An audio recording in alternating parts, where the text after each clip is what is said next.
Favourite moment of Aman, I think हमारी आमन की second edition थी द सेट स्कूल में। तो वहाँ पे आज जब हम कम्प्लीटली वाइंड अप कर चुके थे हमारा दोनों दिन, तो उसके बाद हम सारे टीम मेंबर्स एक साथ स्टेयरवेल में बैठे हुए थे और we were just vibing, you no.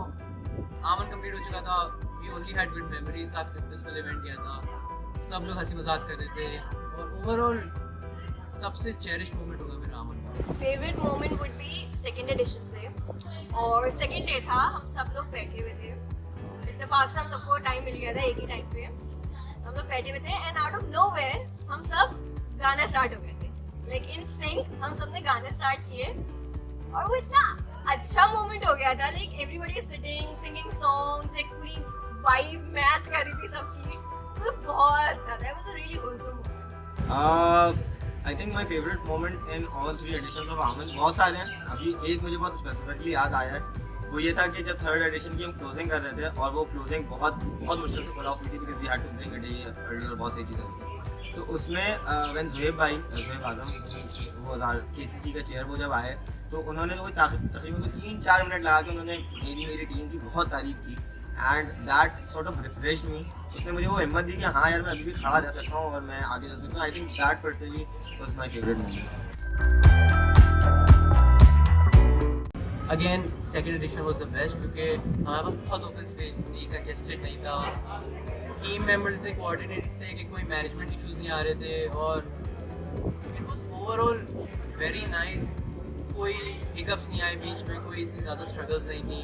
I think जो सबसे स्मूथली जाने वाला इवेंट था वो definitely Aaman second edition. Favourite edition would also be second one because एक तो venue it was very nice, दूसरा ये कि चीज़ें बहुत स्मूथली हुई, उसमें सबकी कोऑर्डिनेशन बहुत थी, मतलब कोई मिसकम्युनिकेशन नहीं हो रही थी, कोई अलग चीज़ें प्रॉब्लम्स नहीं आ रही थी इतनी, कमेटी सेशंस बहुत आराम से हो रहे थे और वेदर बहुत अच्छा था, और सेकेंडली यही कि चीज़ें बहुत अल्हम्दुलिल्लाह बहुत स्मूथली गई। I think the first edition because first edition से पहले जो हुआ वो कहीं ना कहीं फर्स्ट एडिशन से एसोसिएट हो गया। Pulling of the first edition was like that particular you know understanding कि हाँ यार आगे भी हो जाएगा।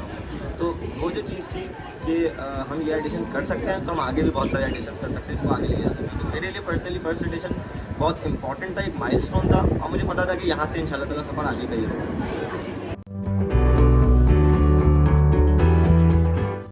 आई थिंक पर्सनली मैं ऑब्वियसली आंसर नहीं कर पाऊँगा क्योंकि मोस्ट हमारी जो ज़्यादा स्ट्रगल्स थी वो ग्रुप वाइज थी, लेकिन आई थिंक जो बिगेस्ट हर्डल आमन का हमेशा आया है वो आई थिंक मॉनिटरी वाइज है, क्योंकि अगेन हम लोग एक नॉन प्रॉफिट इवेंट है राइट आमन, उसमें हमारी सारी जो फंडिंग होती है वो या तो हमारी अपनी तरफ से होती है या फिर जो हमारी मिनिमलिस्टिक जो हमारी फ़ी है डेलीगेट से उनके पास से आती है। Struggle would be from third edition. Third edition में हमारे पास हुआ ये था, हमारे 3 डेज का होना था, बट बारिशों की वजह से हमें एक पूरा दिन शिफ्ट करना पड़ा था पीछे।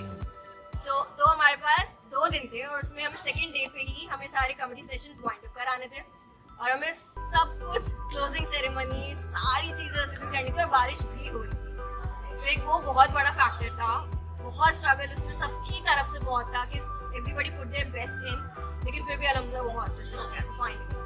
आई थिंक आमन के रास्ते में पूरे बहुत सारे struggles, a lot of things that I face personally. जब मैंने सोचा तो not a single MUN like this exist across the country, तो ऐसे एक आइडिया को लेके आना, मार्केट में पिच करना, करवाना, अपने दोस्तों को बताना और एक विदाउट एमयूएन करवाने का एक्सपीरियंस इस चीज़ को इंट्रोड्यूस करना, it was actually very difficult thing. पर आई थिंक इसमें पर्टिकुलरली जो सबसे बड़ा स्ट्रगल था was that part where I was to convince myself कि मैं और मेरी टीम ये काम कर सकते हैं। तो I think the moment the day I convinced my self वो चीज़ ओवर हो गई थी। एंड पर्टिकुलरली एक चीज़ मैं यहाँ पे ऐड करना चाहूँगा कि देवर 2-3 पीपल कि जिनको जब उन्होंने मुझे कहा कि सारे हम ये कर सकते हैं, one of them was Rida, one of them was Laiba, one of them was Mushtaba, कि उन्होंने मुझे कहा कि हाँ यार ये हो सकता है। तो आई वाज लाइक ठीक है, अगर ये इनको इस चीज़ पे भरोसा है, इस आइडिया पे भरोसा है, then we can pull it off. I think हमारा आमन इतना बिजी जाता है कि we never have time to ourself, ठीक है। हम कॉन्स्टेंटली 24/7 काम करते रहते हैं आमन में, और इवेंट इसमें क्लोजिंग सेरेमनी हमारी जाती है, we used to leave for our houses या होम, है ना।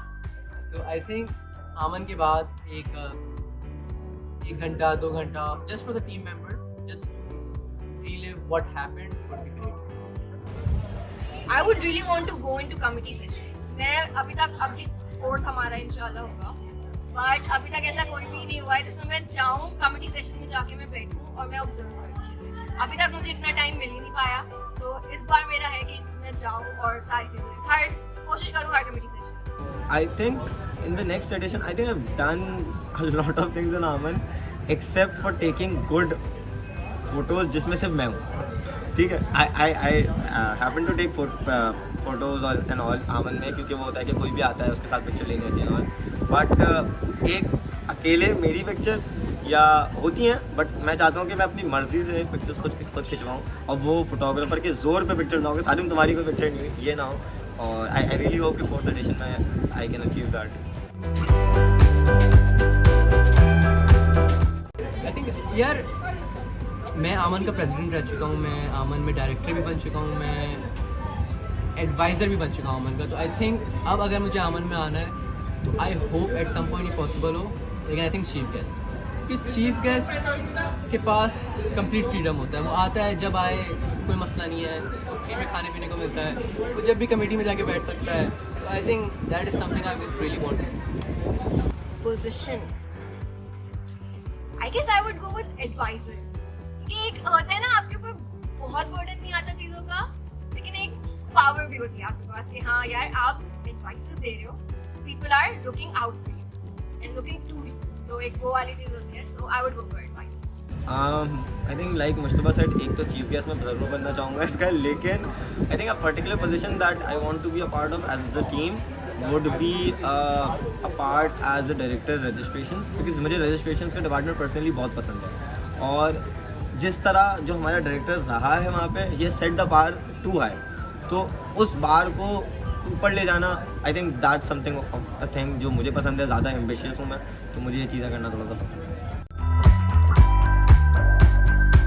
Where do I see Aman in the future? I think definitely shooting for the stars, क्योंकि हमारे फ्रेंड सर्कल का सबसे एम्बिशियस प्रोजेक्ट आमन रहा है और I want nothing for Aman except for success. Aman in future, most probably without us flourishing. I really want to see कि मतलब अभी तो हम लोग हैं, हम ही लोग ने स्टार्ट किया था, लेकिन आगे जाके I want to see others taking our positions, हमारे उस पर आ रहे हो, हमारी तरह काम कर रहे हो, फिर इनफैक्ट हमसे बेहतर करेंगे, I'm so sure. तो एक वो चीज़ मुझे देखनी है कि फ्यूचर में हमारे बगैर सब बहुत अच्छे से. इट्स लाइक आस्किंग कि आप अपने बच्चे को कहाँ देखना चाहते हैं अगले 10 साल बाद. तो I would want it to be the most inclusive, the most empathetic, and the idea should grow. मैं बस ये चाहता हूँ, मैं कभी भी शायद ये नहीं चाहूँगा, ऑफकोर्स आपका होता है कि यार एमबीएन में ज़्यादा से ज़्यादा स्टूडेंट्स आएँ, ज़्यादा से ज़्यादा डेलीगेट्स को हम कैटर करें, पर मेरी कभी भी शायद ये ख्वाहिश नहीं होगी कि Aman should become the biggest एमबीएन ऑफ द वर्ल्ड और बिगेस्ट एमबीएन of Pakistan. Anything of that sort. I wanted to be इतनी ही empathetic, I wanted to be कि इसकी फ़ी इतनी ही हो कि बच्चा अफोर्ड कर सके. ये ना हो कि Aman should be the only thing many years from now even that can be afforded despite the inflation, despite everything. In a single word, Aman. I think the best word to describe Aman would be opportunity. Yeah, I would say brainchild, because as I said, start हमने किया था और एक वो होता है ना, आप एक चीज को पूरा बिगिनिंग से ग्रो होते हुए देखते. It's really like a child to me, so I would say brainchild. मैंने one word, okay, I think resilient. और अगर मैं इसको उर्दू में एक वर्ड कहना चाहूँ, if you allow me to, I think मेरे दिल का एक टुकड़ा है आमन, and I don't think I have loved any initiative more except for Vilayati welfare than Aman, and I don't think there's anything else in the world that I would give my life and everything for, monetarily, कुछ भी होता है ना कि जान, इज्जत, माल, आबरू सब आप दे दें, तो वो सब शायद आमन के लिए मैं दे सकता हूँ. तो एक वर्ड में बहुत मुश्किल है, बट रेजिलिएंट, दिल का टुकड़ा, समथिंग लाइक दैट.